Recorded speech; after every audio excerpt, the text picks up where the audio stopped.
Good morning, YouTube. Somebody asked me to start making a little bit longer videos because they like to hear the stuff I have to say. So, what I'll do is I'm going to cover a couple topics this morning. Some of it related to keto, some of it not. But I still feel like it's very important for us to communicate about certain things. One of the first things is setting up unrealistic goals. One of the second things is instant gratification. Third, alcohol on keto. Activity with your family, and people that are incorporating keto treats while allowing their children to still stay on a standard American diet and basically not realizing the long-term damage that can be done because of the unknown, basically. So,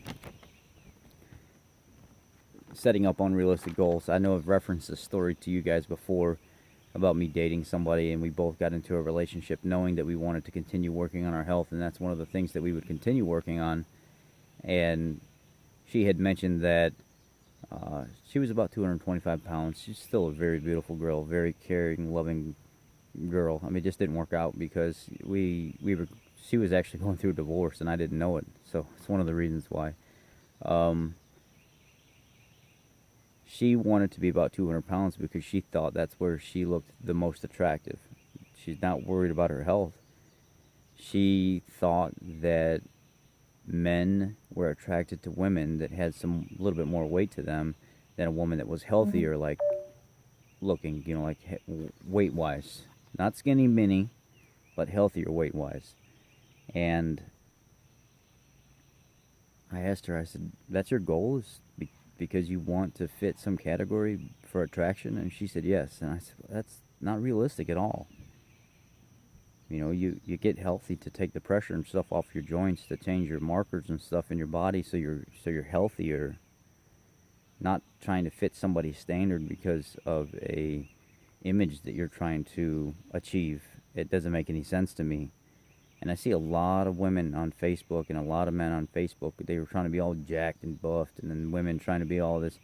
I got to have this giant, massive, truckload wide booty because that's what social media likes, and that's what they think guys like. Guys, this is not realistic. Be you. Be who you are. Get healthy.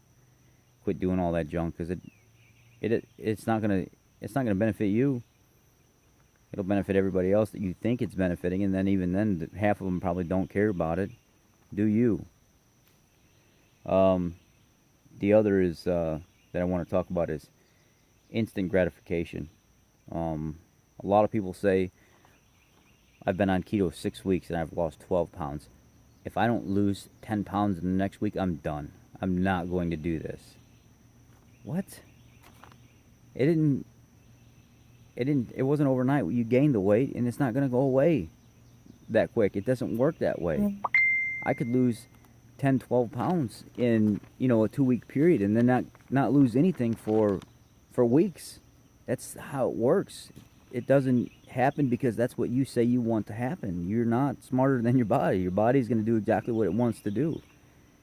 I had an admin that almost had, she went almost 3 months before she actually started losing any kind of serious weight because her body was trying to adjust and clear so much stuff out, and it was years of abuse that it just wasn't happening, but she stuck with it because she felt better, and then all of a sudden she started losing weight like crazy. It doesn't work the way you want it to work. Quit rushing the process. I have a wedding coming up, and I have to lose 22 pounds by then to be at my weight to fit in this dress or whatever, and if I don't lose weight by then, I'm not doing keto anymore. Seriously? Do the best you can until then. Or I'm going on vacation, and I want to look the best in my bathing suit, so I got to lose all this tremendous amount of weight before then, or else I'm just not doing keto anymore, or I'm not going to be happy. Or what? Guys, seriously, this instant gratification stuff is not.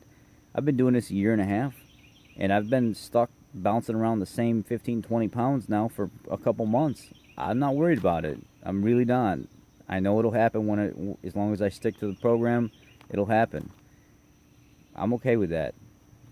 I quit with the instant gratification. It doesn't make any sense at all. Alcohol on keto. I was telling somebody a story yesterday. Actually, as a matter of fact, Chrissy. about a lady that first started back when I only had like 100 people on my group when I first started my keto group. And she said, I'm doing everything right, but I'm not losing weight. I've lost like 12 or 16 pounds or something like that. And she said, I quit and I don't know what's going on. And I said, well, tell me your breakdown. Give me your complete meal, what your meals look like each day. And, she was having some ketones in the morning, and then before bed, she was having some whiskey. She was having a couple shots of whiskey. And I said, what's up with the whiskey every day before bed? And she said, well, it makes me sleep better. I said, well, don't you think about taking any, like, magnesium before bed?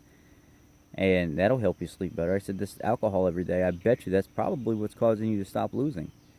And she said, well, I didn't think about that. I thought alcohol was okay on keto. I said, well, it is, but you got to understand that you're putting a sugar poison in your body, and your body has to process that out before it can even get back around to doing the things that it was doing before. Do that every once in a while as a treat. There's nothing wrong with alcohol on keto, but just as a treat. It's not something every day, or I wouldn't even recommend doing it every week. Just do it as a treat. Maybe you just have, a holiday coming up, or a game coming up, a birthday party coming up. Maybe you just want to have a drink, a Bloody Mary or something like that. If I want one, I'll have one, but I won't do it again for a couple weeks. I haven't drank probably in about 6 months, but if I want something, I'll have it. I know how to get myself right back to where I need to be, though. But an every night thing, once she cut that out, the following week she got back to me and she said, I've lost like 6 or 7 pounds already. I said, well, yeah, I believe it. It's, you can do alcohol on keto. I have a video on how to flush your system out. Basically, if you have electrolytes going into your body before you start your evening of drinking, and then while you snack on like good healthy fats from olives or something like that, you'll actually buffer and condition your liver to actually digest and process everything out.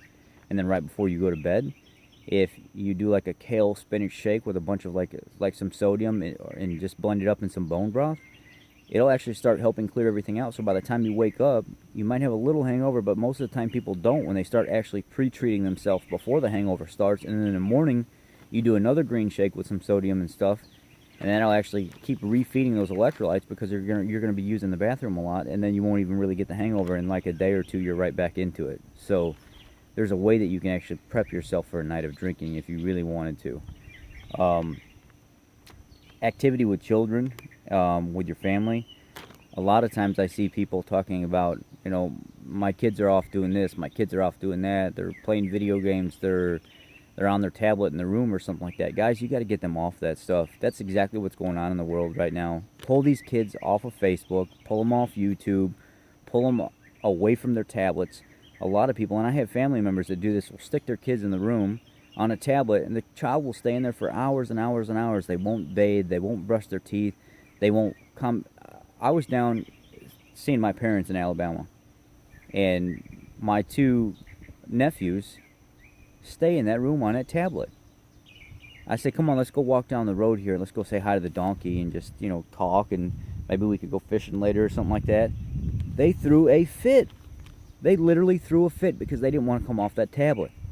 I had to actually yell at them and force them, get off that bed, get off the tablet, get your shoes on, let's go.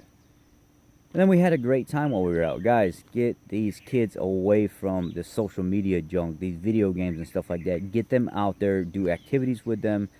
Quit worrying about the hustle and bustle of life so much, and then you leave your loved ones behind. And you neglect that stuff. That's why we have kids right now that don't even know how to socialize. That's why we have men that don't even know how to ask women out on a date properly. Because they'd rather be stuck behind the screen of a computer. Quit that crap.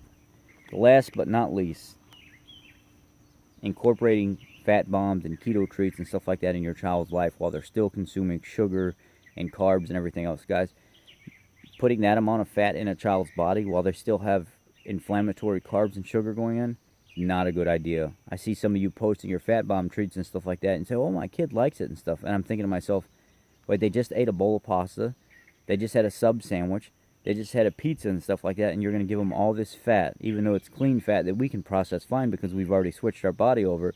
Now you're giving this to your children with all the refined carbohydrates and sugar and stuff in their diet. If they're not ready to switch and they're not ready to be on a keto diet, don't play that. Don't teeter that line, because now you're putting excessive fat into their body while they already have sugar and carbohydrates and inflaming their arteries.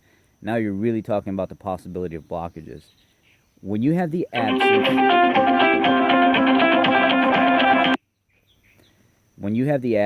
of refined carbohydrates and sugar, your arteries have a chance to actually clean themselves up, inflammation go away, and then you can start having all that fat and stuff like that.